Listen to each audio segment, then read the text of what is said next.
ne pas avoir de recommandations dans ce domaine signifierait que je considère que la gouvernance actuelle est parfaite.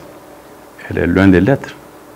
D'abord, dans les principes, en tant qu'acte humain, il n'y a jamais rien de perfectible.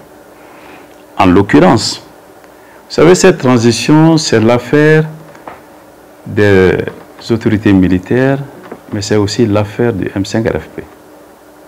Pas plus tard qu'aujourd'hui, nous nous sommes réunis.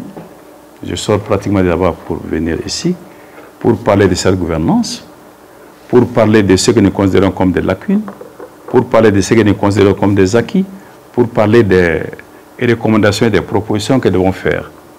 Nous les avons sous l'écoute. Nous allons rencontrer les autorités en charge de l'État pour leur dire ce que nous pensons de la gouvernance actuelle avec des propositions d'amélioration. Je dois dire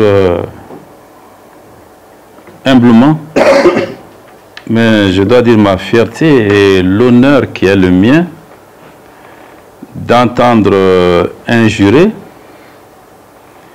dire qu'il retrouve Maître Tall avec les mêmes postures, ce que moi j'ai traduit par cohérence et constance, qu'il les trouve cherchant l'équilibre, c'est mon rôle aujourd'hui.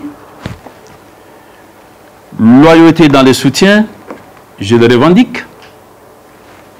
Qui prend de la hauteur, merci de le dire. Et le second juré, Chana, qui dit, ça c'est important pour moi, qui défend les principes.